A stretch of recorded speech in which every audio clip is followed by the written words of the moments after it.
Hey, Coach, you and this SMU, y'all had some great matchups over your course of the man. What did this game mean to you as coach, other than what, the regular meaning of the game? Yeah, they've always done a great job, man, of really spreading the floor, playing small ball. We've always been a team to play small ball, so it's always been a battle. They've had great guards that have done shoot the ball really well, move the ball really well, and it's always been a battle. Been a struggle ever since I've been here. I think we blew them out the first time we played them with Keevan and Jeremiah and those guys, and ever since then, man, it's just been back and forth battles. They're another team that shoots three-pointer well. You know, you guys kind of been working on these last couple of games. How do you approach that guarding this type of team? Yeah, it's always difficult, man, because they're good at what they do. They shoot a ton of threes, and if the team gets hot, like a lot of teams have gotten hot on us, then if you're not closing out properly, then they're gonna make a majority of their shots, and we have to have more of a sense of urgency on the closeouts. We were doing that earlier in the season, and somewhere along the line, with a lot of things that's been going wrong for us all year, we've stopped closing out on the flight of the ball, and we're trying to get out. We're getting out there a little later, and guys are knocking down shots on us. So we've been really working on it the last couple of days, and we'll see if it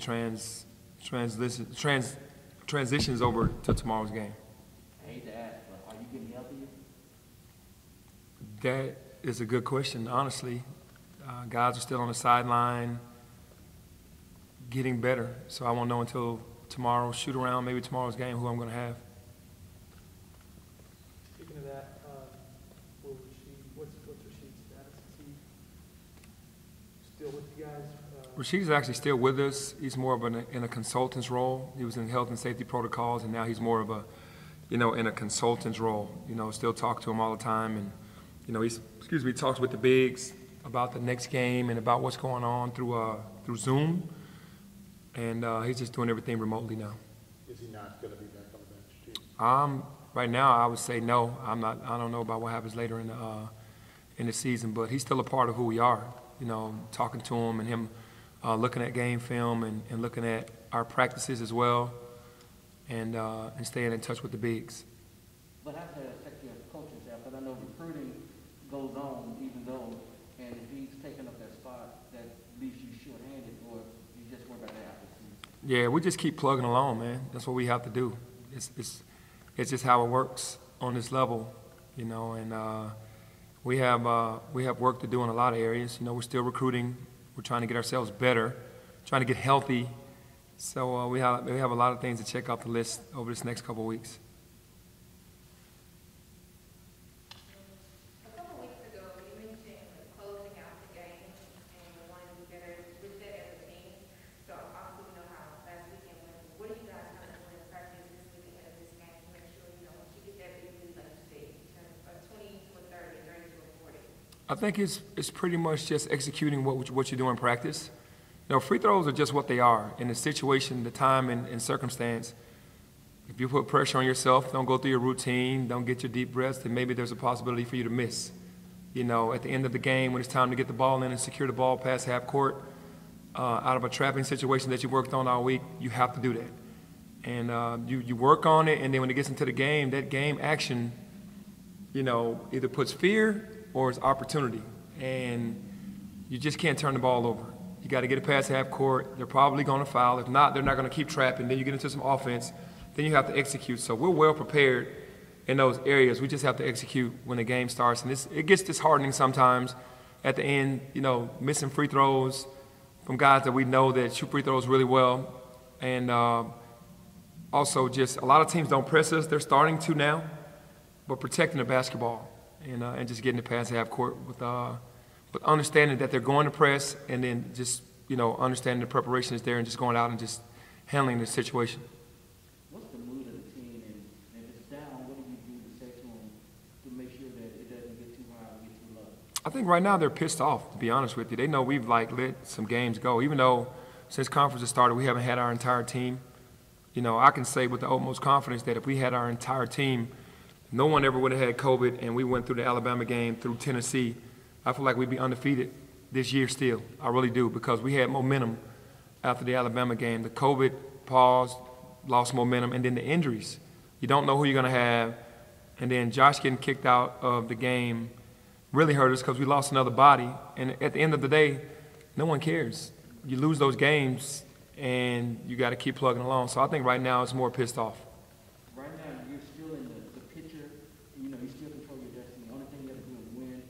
So how do you use that as motivation? Because, you know, because you're still, you know, the next 4 hours coming in to say, look, you're this close. The only thing you got to do is take care of what you need to take care of. What's your message to the team for that? Man, it's just fight.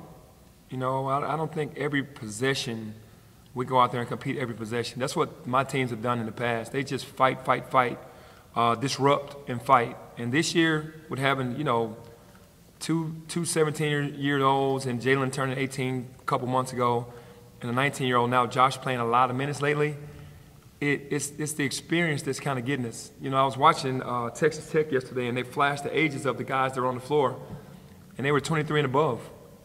You know, when you're fighting against 23 and above, and you have 17, 18, and 19 that have no experience, it gets kind of tough, but that is no excuse, because now your veterans have to step up in certain areas and help pull those young guys through, because they're all talented, our guys. So, man, you just got to go get it done. Sorry if I missed this, but I know you said Rasheed was dealing with COVID stuff before. What specifically is it, what's keeping him from being able to, is it his decision, was it your decision? No, I think it was more of just a mutual decision with his health and safety, you know, and in that area. And then it's just, I said, hey, can you just be a consultant, basically from remotely, to still stay in with us. We still want your opinion and your assessment on what's going on. Get on Zoom with the guys to talk about the bigs, like as if you were at the scout. The same thing he would do if he was here. So you guys have a vacancy on the coaching staff now? He's still the coach. You know, right now, even though we're saying he's more in a consultant role, we don't know what we're going to do with that. We're still in tune with Rasheed, but we really don't know for the rest of the season. You know, if we've been filling that spot with Rodney Hamilton for now, because he can fill that spot as the Dobo, as the next guy in line to be able to step in when the coach is out. And we don't know, you know, for the rest of the season how it's going to go. You know, Rasheed's your energy guy in practice, and your practice dictates how you do your game. So who's taking over that role? I know because all your coaches have different roles they're doing. Mm-hmm. Who's doing that to make sure the energy is up in practice? Because practice dictates what goes on. Yeah, we all are. I mean, we understand that that what we have to do, and the guys understand that they have to come in and be ready. But basically, me, the leader of the team, I have to make sure that they're upbeat and understanding what's going on. Man, you shouldn't have to coach energy, because that's one thing you can bring to the table every day, a positive mindset and energy. So, but we get the guys up, and they do a good job of, you know, being upbeat and seeing the film and losing games that we feel like we shouldn't lose, whether we're down 3 or 4 people or not. And it just gets frustrating to them and to us, and that turns in, you know, to the anger, and then they come to practice ready to practice. So the practices have been good. I asked Jalen about the three-point defense. Obviously, Kendrick Davis and SMU's coming in. Are you guys, do you think that you will drastically alter anything about how you defend the three, or is it more of just getting guys healthy and, you know, the law of averages playing out or anything like that? Well, obviously, when you know, we're starting 3 freshmen, and then if you add Earl, who only played, 7 games at Miami, maybe, he's the 4th freshman. So we start with 4 freshmen. How much are they really going to know? They're thinking that ball is being passed to somebody in high school like that. That's a miss. Now, no matter how much film you show them and you tell them exactly what's going to happen, they're still not closing out properly. They're not having a sense of urgency until it gets too late. So when you get your veterans back on the floor, your Alos, your DeAndres, they know. Now you got maybe 1 freshman on the floor, maybe 2 at a time. Now the veterans are like, we have to get out there. Don't let him shoot. You go closer to him. Stay there. We have this covered. So now you're starting to communicate a different way. The freshmen are all in the paint, looking wide-eyed and like, what's going on? And everything is a shock to them. And I've asked all of them at separate times, does this league, did it shock you? And they all said the same thing, like, we didn't know how much older this league would be. They're looking at all the freshmen around the country like it's a lot of freshmen everywhere, but in this league, it's an older league. And there's no excuse. We teach, we show film, they understand what they have to do, But the experience is just when it comes to that. So I can see with the last 3 games of having Imani, Jalen, and Josh play a ton of minutes, it's just not going to be the same sense of urgency. Excuse me, question though, is when it comes to Lander, Holly, and DeAndre, are they questionable for tomorrow or they're not playing for sure? I would like to say questionable. I definitely would like to say questionable. I haven't heard that either was going to be out. I think they're just waiting. You know, if I had the information, I would easily say it, but for now, they're both questionable. So the only person that's really out is Chandler and Alo? I think Alo's questionable. Whoa. So I think Alo is questionable, so that's a good sign if he's questionable, so we'll see. But Chandler pretty much and Jaden are the 2 that are out for sure. Everybody else is questionable. Did he just re-injure or re-aggravate something from a couple days ago? You know, like he was in the last form, or did it was something? With Jaden? With Jaden. Yeah, Jaden tried to play through. He has a stress reaction right below his patella, Okay. and it's like shin area or whatever, and it's close to being a stress fracture, and it's like it's bothering him. So he tried to play at UCF and damaged it more, so they pushed him back, trying to play because he knew we were down some guys, and he's probably gonna need another week.